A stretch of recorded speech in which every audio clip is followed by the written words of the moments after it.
خدا نے پیغمبروں کے سپرد کیا. حضور نے اپنی حدیث میں فرمایا کہ یا علی انا و انت ابوا ہذہ الامہ، اے علی آپ اور میں اس قوم کے ماں باپ ہیں. کس طرح کے ماں باپ ہیں؟ روحانی ماں باپ ہیں.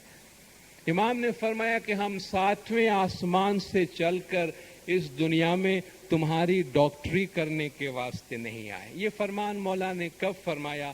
جب بہت چھوٹی چھوٹی دنیاوی اور ظاہری چیزیں لے کر ہماری جماعت مولا کے پاس جاتی رہی. خدا بن پیٹ میں درد ہوتا ہے، سر میں درد ہوتا ہے، رات کو نیند نہیں آتی، اور تمام ایسی عرضیاں ہیں، گزارشات، وہ امام کے حضور میں جاتی رہی. تو مولا نے فرمایا میں یہی کام کرتا رہوں گا؟ یہ تو تمہارا ڈاکٹر بھی تمہارے واسطے کر سکتا ہے. مولا نے فرمایا کتنے افسوس کی بات ہے کہ میرے پاس کوئی بھی اپنے بچے کو لے کر آ کر یہ نہیں کہتا ہے خدا بن دعا کرو میرا یہ بیٹا مشنری بن جائے. ہر ایک آ کے اگر امام سے دعائیں منگواتا ہے تو اس میں بھی تاجر بن کے دعائیں منگواتا ہے، اس میں بھی بزنس مین بن کر اور دنیاوی فائدے کی بات کرتا ہے. جس زمانے میں جس جاب میں پیسہ زیادہ ہے ویسی دعا مولا کے پاس لے کے یا مولا دعا کرو میرا بیٹا ڈاکٹر بن جائے کیونکہ ڈاکٹر میں پیسہ بہت. یہ فرمان کے اندر میرا بیٹا پائلٹ بن جائے کیونکہ اس میں پیسہ بہت ہے. میرا بیٹا مشنری بنے کوئی نہیں کہتا ہے. شاید اس وقت بھی لوگوں کے ذہن میں یہ ہوگا کہ بچہ کیا کرے گا، مشنری بنے گا. anyway, کہنے کا مطلب یہ ہے کہ امام نے فرمایا کہ ہم 7ویں آسمان سے چل کر اس دنیا میں تمہاری ڈاکٹری کرنے کے واسطے نہیں آئے، ہم تمہاری روح کے ڈاکٹر ہیں. حضور نے فرمایا ہم تمہارے روحانی ماں باپ ہیں، ہم تمہارے باپ بھی ہیں اور تمہاری ماں بھی ہیں. اور یہ روحوں کو ٹریننگ دینے کا کام پیغمبر اور امام کرتے ہیں. خدا نے ان کو قرآن حکیم میں معلم کا نام دیا ہے. کما ارسلنا فیکم رسولا من انفسکم یتلو علیکم آیاتنا ویزکیکم، تمہیں میں سے ایک رسول آیا جو تم پر ہماری آیتیں پڑھتا ہے اور تمہیں پاک و پاکیزہ کرتا ہے. وَيُعَلِّمُكُمُ الْكِتَابَ وَالْحِكْمَةَ، اور تمہیں کتاب اور حکمت کی تعلیم دیتا ہے. وہ معلم ہے، کتاب اور حکمت کی تعلیم دیتا ہے. حضور ایک دفعہ کہتے ہیں مسجد میں تشریف لے گئے تو آپ نے دیکھا کہ مسجد کے 2 کونے میں 2 گروہ بیٹھے ہوئے ہیں. ایک جو ہے وہ ذکر و تسبیح میں مشغول ہے، دوسرا گروہ جو ہے وہ مذہبی معاملات میں ڈسکشن کر رہا ہے. حضور نے دونوں کی طرف نگاہ ڈالی اور فرمایا کہ بعثت معلما، مجھے ٹیچر بنا کے بھیجا گیا ہے، مجھے معلم بنا کے بھیجا گیا ہے. یہ ذکر و تسبیح میں مشغول ہے، ان کو ڈسٹرب نہیں کرنا چاہیے. میں علم کی بات کرنے والوں کے پاس جا کے بیٹھتا ہوں، اور آپ اس گروپ میں جا کے بیٹھے جہاں مذہب کا ڈسکشن ہو رہا تھا. تو جو روحانی معلم ہے، جو روحانی ٹیچر ہے، وہ پیغمبر ہے، زمانے کے امام ہے.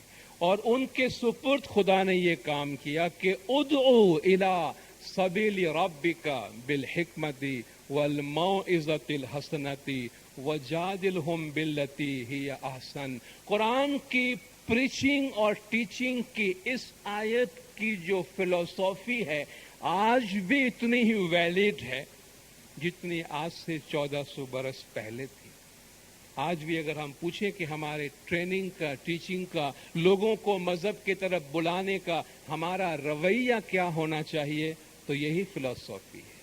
ادعو الی سبیل ربک، بلا لوگوں کو اللہ کے راستے کی طرف، بالحکمہ، حکمت سے، حکمت سے. اور حکمت کے معنی ہے وزڈم. آپ تعلیم یا ٹریننگ یا پریچنگ اس طرح کریں کہ سامنے والے پہ کوئی پریشر نہ آئے، کوئی دباؤ نہ آئے. آپ ان کے عقل کو اپیل کریں، آپ ان کے دل کو، ان کی روح کو اپیل کریں. تو پہلا مرحلہ جو بلانے کا ہے وہ حکمہ ہے. والموعظۃ الحسنہ،